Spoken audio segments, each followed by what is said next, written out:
Morning students, welcome to our class. Today we are going to discuss about class 6 chapter number 5. 6th class का 5वां chapter अपन CBSE NCERT book है जिसका Rajasthan board और CBSE दोनों syllabus इस बार का same है। उसी बुक का चैप्टर नंबर 5th जो है जिसका टाइटल आपको नज़र आ रहा है a different kind of school, यानी एक स्कूल डिफरेंट काइंड यानी अलग प्रकार की एक स्कूल। तो आप अपनी बुक को खोल के रखें ताकि आप इजी वे में समझ सकें। तो देखो चैप्टर को पढ़ने से पहले अपन इन चीज़ के ऊपर डिस्कस कर लेते हैं। बिफोर यू रीड यानी पढ़ने से पहले देखो, do you know these words, क्या आप इन वर्ड्स के बारे में जानते हैं? If you don't find out their meanings, अगर नहीं जानते तो इनकी मीनिंग्स को आपको ढूंढना है कि भाई इनकी मीनिंग क्या होगी। जैसे आपका फर्स्ट वर्ड है बैंडेज। बैंडेज का मतलब क्या होता है? ये पट्टी। देखो किस प्रकार से इसने आंखों पे जो पट्टी बांध रखी है तो इसको कहते हैं बैंडेज। क्रच, क्रच का मतलब होता है बैसाखी। जो लंगड़े वगैरह होते हैं वो अपने साथ में चलने के लिए सहारे के रूप में जो बैसाखी लेके चलते हैं उनको कहते हैं क्रच। क्रिपल, क्रिपल का मतलब होता है लंगड़ा कर चलना या किसी भी प्रकार से अपंग होना, फिजिकली रूप से हैंडीकैप जो होता है उसको अपन कहते हैं क्रिपल। ऑनर का मतलब होता है सम्मान। मिसफॉर्चून का मतलब होता है दुर्भाग्य। और सिस्टम का मतलब आपको पता ही है, तंत्र, system. Look at the pictures in the unit in this unit and guess in what way this school may be different from others. अभी पिक्चर जो नज़र आ रही है आपको, इस पिक्चर्स को देखिए और उसके बाद ये ढूंढने का प्रयास कीजिए कि ये स्कूल दूसरे स्कूलों से किस प्रकार से अलग हो सकती है। देखिए यहाँ एक बच्ची जो है जिसने क्या है, आंखों पर पट्टी बांध रखी है और पट्टी के साथ साथ एक बच्चा, एक लड़का जो है उसको गाइड कर रहा है और वो चल रही है। पीछे स्कूल बिल्डिंग है, ये स्कूल का गार्डन है, इस प्रकार से। तो देखिए शुरू करें। I had heard a great deal about Miss Beam's school but not till last week did the chance come to visit it. अब जो राइटर है वो ये कह रहा है कि भाई आई हैड हर्ड यानी मैंने बहुत कुछ सुन रखा था, ए ग्रेट डील यानी बहुत कुछ, about Miss Beam's school, miss beam की जो स्कूल है उस मिस बीम की स्कूल के बारे में मैंने बहुत सारी बातें सुन रखी थी। But not till last week did the chance come to visit it, लेकिन पिछले सप्ताह मुझे यहाँ जाने का चांस मिला, मुझे जाने का मौका मिला। पिछले सप्ताह से पहले मैं वहाँ नहीं जा पाया था, सुना बहुत था, लेकिन पिछले सप्ताह मैंने विजिट की यानी वहाँ गया। When I arrived there were no one in sight but a girl of about 12. When I arrived यानी जब मैं वहाँ पहुँचा, there was no one वहाँ कोई नहीं था, इन साइट यानी दिखाई देना, नजर आना, कोई भी नजर नहीं आ रहा था। बट ए गर्ल लेकिन एक लड़की नजर आ रही थी, ऑफ अबाउट 12 जो कि लगभग 12 ईयर्स की थी, 12 साल की थी। Her eyes were covered with A bandage, her eyes यानी उनकी आंखें, कवर्ड यानी बंधी हुई थी, विद ए बैंडेज एक पट्टी से। ये देखिए ये लड़की है, इसकी आंखें जो है ये इस तरह से बैंडेज से बंधी हुई है। एंड सी और वह was being led carefully, led का मतलब आगे बढ़ना, वो बड़ी सावधानी से आगे बढ़ रही थी। Between the flower beds, between बीच में, द फ्लावर बेड फूलों की जो बेलें लगी हुई थी। बाय ए लिटिल बॉय एक छोटे बालक के साथ, who was about 4 year younger, who was जो कि था, अबाउट लगभग 4 ईयर्स यंगर 4 साल छोटा, यानी लगभग 7-8 साल का बच्चा था। She stopped वो रुकी, and if looked like she asked और ऐसा लगा, it looked like उसने देखा, and asked और उसने पूछा, him उसको, who had come कौन आया है। He seemed to be describing me to her, he seemed to be यानी उसको ऐसा महसूस हुआ, डिस्क्राइबिंग मी टू हर कि मैं उसको वो डिस्क्राइब करे। वही वो बच्चा जो साथ में था, उस बच्चे को उस लड़की ने पूछा कि ये कौन है, कौन आ रहा है, और वो ये चाह रही थी कि वो साथ में चल रहा जो लड़का है वो उसके बारे में डिस्क्राइब करे, उसके बारे में वर्णन करे कि भाई कौन आ रहा है। देन दे पास्ड ऑन और उसके बाद वो पास हो गए, चले गए। अब बच्चे लड़के ने उसको डिस्क्राइब करके बताया कि भाई कौन आ रहा है, और तो उसके बाद वो निकल गए। Miss beam was all that I had expected, middle aged, full of authority yet kindly and understanding. अब ये कह रहा है मिस बीम बिल्कुल वैसी ही थी जैसी कि मैंने उनके होने की एक्सपेक्टेशंस की थी, जैसी कि मुझे उम्मीद थी कि वो कैसी होगी। मिडिल एज्ड यानी मध्यम उम्र की महिला, फुल ऑफ अथॉरिटी यानी बिल्कुल डिसीजन मेकिंग बहुत ही दबंग पावर, मतलब अथॉरिटी से भरी हुई, यानी कि तुरंत निर्णय लेने वाली। येट काइंडली लेकिन अभी भी दयालु थी, एंड अंडरस्टैंडिंग और गहरी समझ रखने वाली महिला थी, समझदार थी। दयालु थी, समझदार थी, लेकिन फुल ऑफ अथॉरिटी थी और मिडिल एज्ड महिला थी। Her hair was beginning to turn grey, और अब उसके बाल भी जो है धीरे धीरे क्या हो रहे थे, ग्रे होना शुरू हो रहे थे, यानी उम्र के साथ साथ बालों का सफेद होना शुरू हो गया था। And she had the kind of a plump figure that is likely to be comforting to a homesick child, and she had to be kind of plump figure, और वो थोड़ी सी प्लब फिगर का मतलब है थोड़ी हट्टी कट्टी सी महिला थी। That is likely to be comforting to a homesick child, जिस प्रकार से कि क्या हो, होमसिक चाइल्ड जो है वो होता है। I asked her some questions about her teaching methods. I asked यानी मैंने पूछे, some questions कुछ प्रश्न, about her teaching methods उसके पढ़ाने के तरीके के बारे में, उसकी पढ़ाने की विधि के बारे में। which I had heard were simple, which I heard जो कि मैंने सुने थे, were simple कि बहुत सरल थी। उनके पढ़ाने के तरीकों के बारे में जो मैंने सुना था, अब मैंने उनसे ये प्रश्न किया, उनसे ये पूछा कि भाई आपके पढ़ाने का तरीका किस प्रकार से रहता है। तो उन्होंने क्या जवाब दिया, देखो, no more than is needed to help them to learn how do things, simple spellings, adding, subtracting, multiplying and writing. अब उन्होंने क्या कहा, no more than is needed to help them, यानी इससे ज़्यादा ज़रूरत ही नहीं है बच्चों को, इससे ज़्यादा सीखने की आवश्यकता ही नहीं है उनकी हेल्प करने के लिए, उनकी सीखने में मदद करने के लिए। हाउ टू डू थिंग्स, कैसे कार्य करना है, अगर ये चीज़ें सीख ले तो वो अपने आप सीख जाएंगे। इसमें क्या है, सिंपल स्पेलिंग, सबसे पहले तो सिंपल स्पेलिंग सीखनी होगी, एडिंग जोड़ना, सब्ट्रैक्टिंग घटाना, मल्टीप्लाइंग मल्टीप्लाई करना, गुना करना, एंड राइटिंग और लिखना।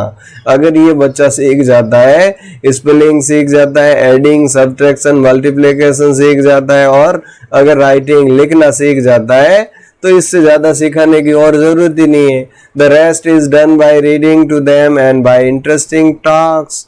द रेस्ट, अब बाकी का काम जो है, इज डन हो जाता है बाय रीडिंग टू देम, उनको पढ़ाकर, एंड बाय इंटरेस्टिंग टॉक्स और उसके साथ रुचिकर बातें करने के बाद, during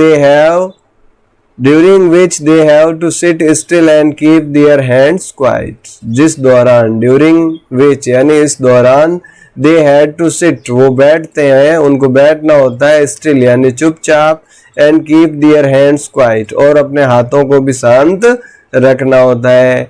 their are practically no other lessons, इसके अलावा यहाँ व्यवहारिक रूप से प्रैक्टिकली कोई दूसरा लेसन्स नहीं होता है। यानी कि हम बेसिकली क्या सिखाते हैं बच्चों को, addition, subtraction, multiplication, simple spellings और लिखना, ये बेसिक चीज़ें हैं, ये सबसे पहले सिखा देते हैं। इसके बाद और ज़्यादा उनको कुछ करने की ज़रूरत ही नहीं है। इसके बाद तो पढ़ना है, और पढ़ने के बाद उनके साथ इंटरेस्टिंग टॉक्स होती है, कई बार वो चुपचाप बैठते रहते हैं, और उनके साथ जो इंटरेक्शन होता है, जो बातें होती है, उनसे वो सीखते जाते हैं, लिखते जाते हैं और करते जाते हैं। The real aim of this school is not so much to teach thought as to teach thoughtfulness, kindness to others, and being responsible citizen. Look out of the window a minute, will you?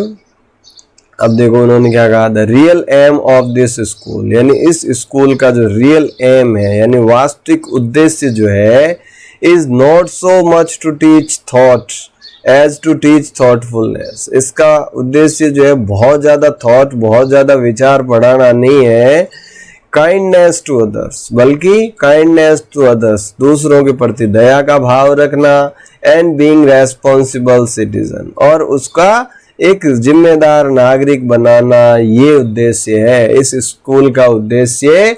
यहाँ पढ़ने वाले बच्चों में दयालुता की भावना को जागृत करना और उनको एक जिम्मेदार नागरिक बनाना है। Look out of the window a minute will you, अब उन्होंने कहा 1 मिनट बाहर आइए खिड़की से, क्या आप आएंगे, यानी बाहर आने का ऑफर किया।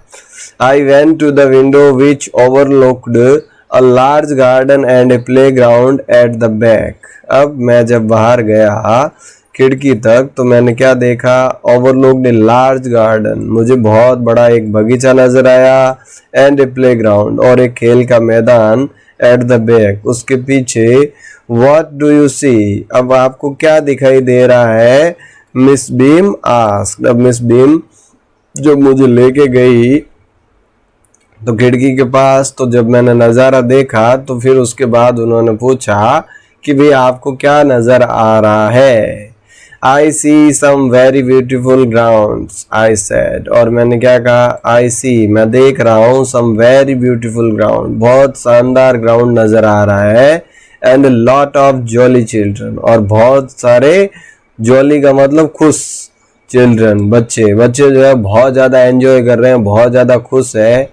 इट पेन्स मी, और इस बात का मुझे दर्द है, though to see that they are not also healthy and active looking, though हालांकि, टू सी दैट ये देखकर, दैट की they are not so also healthy, कि वो सारे इतने ज़्यादा हेल्दी नहीं है, मुझे इस बात का दुख है ये देखकर कि वो इतने ज़्यादा हेल्दी नहीं है, एंड एक्टिव लुकिंग, और वो बहुत ज़्यादा एक्टिव नहीं नज़र आ रहे हैं। When I came in, I saw one poor little girl being led about, और जब मैं अंदर आया तो मैंने देखा एक बेचारी लड़की को जो कि being led about, जिसको कि पकड़ कर साथ लेके चला जा रहा था। She has some trouble with her eyes, शायद उसको कुछ, she has some trouble यानी उसको कोई परेशानी थी, with her eyes, अपनी आंखों से, खुद देख नहीं पा रही थी, ये उसकी समस्या थी। Now I can see two more with the same difficulties, और अब मुझे 2 और लड़कियां नजर आ रही है, यानी 2 स्टूडेंट्स और नजर आ रहे हैं जिनकी यही समस्या है कि शायद उनको दिखाई नहीं दे रहा है। And there is a girl with a crutch for watching the others to play, and, और देयर इज ए गर्ल, यानी यहाँ एक ऐसी लड़की भी नजर आ रही है, विद ए क्रच, जिसने अपने साथ बैसाखी ले रखी है, वॉचिंग, देखते हुए, द अदर्स टू प्ले, दूसरों को देख रही है वो खेलते हुए, खुद के हाथ में बैसाखी ले रखी है और दूसरों को खेलते हुए देख रही है। She seems to be a hopeless cripple, और ऐसा प्रतीत हो रहा है कि वो क्या है, सीम्स प्रतीत हो रही है, टू होपलेस, जिसने आशा खो दी हो, उम्मीद खो दी हो, क्रिपल, क्रिपल का मतलब अपंग, जिसका फिजिकली रूप से जो है वो डिसेबल है, तो वो एक होपलेस क्रिपल नजर आ रही है। Miss Beam laughed, oh no, अब मिस बीम जो है जब इन्होंने ये बातें बताई तो उनको हंसी आई, वो हंसते हुए उन्होंने कहा, ओ नो, अरे नहीं, सी सेड, उन्होंने कहा, सी इज नॉट रियली लैम, अरे वास्तव में वो लंगड़ी नहीं है, मैं जो हैंडीकैप नजर आ रही है वो वास्तव में लंगड़ी नहीं है। This is only her lame day, ये तो उसका लैम डे है, आज उसका लैम डे है, यानी आज के दिन उसको लंगड़ा बनकर रहना है, वास्तव में लंगड़ी नहीं है। The others are not blind either, और दूसरे लोग भी जो है ब्लाइंड नहीं है, जिनको क्या आपने देखा वो बच्चे भी ब्लाइंड नहीं है। It is only their blind day, ये तो उनका आज उनका ब्लाइंड डे है, बाकी वो ब्लाइंड नहीं है, उनका ब्लाइंड डे है, इसका लैम डे है, इसलिए बच्चे क्या कर रहे हैं, एक्टिंग कर रहे हैं ब्लाइंड होने की, लैम होने की या क्रिपल होने की, वास्तव में ये लोग ऐसे नहीं है। I must have looked surprised for she laughed again, और मुझे ये देखकर बहुत ज्यादा सरप्राइज हुआ, मैं आश्चर्यचकित हुआ, और अब वो फिर से हंसने लगी। भाई मिसेस बीम जो है वो मिस बीम हंस रही थी और मुझे बड़ा अजीब लग रहा था कि भाई ये क्या हो रहा है, जब बच्चे तो इस प्रकार से हैं और ये कह रहे हैं कि ये बच्चे जो है लंगड़े भी नहीं है, अंधे भी नहीं है, तो फिर ऐसा क्यों कर रहे हैं। अब देखो क्या कह रही है Miss Beam, this is a very important part of our system. ये बहुत ज़्यादा ज़रूरी है, हमारे सिस्टम का एक भाग है। ये चीज़ें जो है, जो आप नज़र आ रही है, जो आपको दिख रहा है, ये हमारे सिस्टम का एक बहुत ही महत्वपूर्ण हिस्सा है। To make our children appreciate and understand misfortune, to make our children, हमारे बच्चों को सिखाना, अप्रिसिएट यानी उसके अप्रिसिएट करे, प्रशंसा कर सके, एंड अंडरस्टैंड और समझ सके मिसफॉर्चून, दुर्भाग्य को।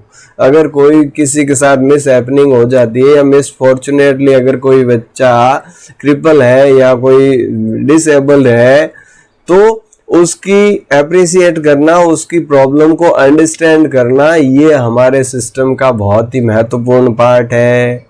We make them share in misfortune too, और हम जो है इनको मिसफॉर्चून शेयर करना सिखाते हैं। Each term, every child has one blind day, one lame day, one deaf day, one injured day and one dumb day। और उन्होंने क्या कहा, हमारा जो सिलेबस है उसमें क्या है, ईच टर्म यानी हर टर्म में, प्रत्येक टर्म में क्या करता है, every child has one blind day, हर बच्चे का एक ब्लाइंड डे आता है, वन लैम डे, एक लैम डे आता है जिस दिन उसको लंगड़ा बन के रहना पड़ता है, वन डेफ डे, एक दिन ऐसा आता है जिस दिन वो पूरा बहरा बन के रहता है, वन इंजर्ड डे, एक दिन ऐसा रहता है जैसे कि उसको चोट लगी हो, एंड वन डम्ब डे, और एक दिन डम्ब डे होता है यानी कि बिल्कुल बच्चा कुछ भी नहीं बोलता, वो गूंगे की एक्टिंग करता है। ये हमारे सिलेबस का पार्ट है। During the blind day their eyes are bandaged absolutely and they are on their honour not to peep. अब ये कह रहा है during the blind day, blind day को क्या होता है, देखो, देयर आईज आर बैंडेज्ड, इनकी आंखों पे बैंडेज्ड पट्टी बांध दी जाती है, एब्सोल्युटली पूरी तरह से, and they are on their honour not to peep, और ये वो इस चीज का ऑनर करते हैं यानी प्रॉमिस करते हैं कि वो झांक कर नहीं देखेंगे। जब जिस बच्चे का ब्लाइंड डे होता है उस दिन बच्चे के पूरे आंखों पर जो है बैंडेज बांध दी जाती है, पट्टी बांध दी जाती है, और वो ये प्रॉमिस करता है कि वो पीप यानी झांक कर या उसको हटाकर नहीं देखेगा। The bandage is put on overnight so the wake blind. अब ये बैंडेज जो है वो रात के समय जब बच्चा सोता है उसी समय बांध दी जाती है, ताकि जब बच्चा उठे तो वो बिल्कुल ब्लाइंड उठे यानी अंधा उठे, उसको कुछ भी दिखाई ना दे। This means that they need help with everything, और इसका ये करने का इसका मतलब ये है कि उस बच्चे को हर चीज़ में हेल्प चाहिए, मदद चाहिए। भाई हम बच्चों को ये सिखाते हैं और पहले दिन ही ये चीज़ कर देते हैं ताकि दूसरे दिन उठते ही वो उसी चीज़ को महसूस करे और उसको हेल्प की ज़रूरत हो। Other children are given the duty of helping them, और दूसरे बच्चों को ये ड्यूटी दे दी जाती है कि भाई इनकी हेल्प करनी है, एंड लीडिंग देम अबाउट, और उनको साथ में लेके चलना है, किस प्रकार से क्या क्या करते हैं तो उनको असिस्ट करना है। ये हम पहले ही दिन ड्यूटी लगा देते हैं बच्चों की। They all learn so much this way, और इस तरीके से वो बहुत ज़्यादा सीखते हैं, बहुत कुछ सीखते हैं। Both the blind and the helpers, blind भी खूब सीख जाते हैं और जो हेल्पर्स है वो भी सीख जाते हैं। अब देखो दोनों कैसे सीखते हैं, ब्लाइंड को तो कुछ दिखाई देता नहीं तो वो क्या करेगा, जो भी उसका हेल्पर है हर चीज़ को वो पूछेगा, और अब हेल्पर को चूंकि सब कुछ दिखाई दे रहा है लेकिन ब्लाइंड को तो नहीं दिखाई दे रहा है, तो वो उसको कैसे समझाए, तो वो उसको एक्सप्रेस करना, अपने बातों को अभिव्यक्त करना सिखाता है। तो इस प्रकार से ये सारी चीज़ें दोनों ही बच्चे जो है इस तरीके से बहुत ज़्यादा अच्छे से सीखते हैं, और ये उनके लिए एक तरह से लर्निंग लेसन की तरह है। तो इस तरह से आज अपन यही अपने पार्ट को कंप्लीट करेंगे, नेक्स्ट सेशन में चैप्टर को कंप्लीट करेंगे। आई होप आपको ये समझ में आया होगा। इसी के साथ आज के सेशन को यहीं समाप्त करते हैं। Thank you. जय हिंद, जय भारत।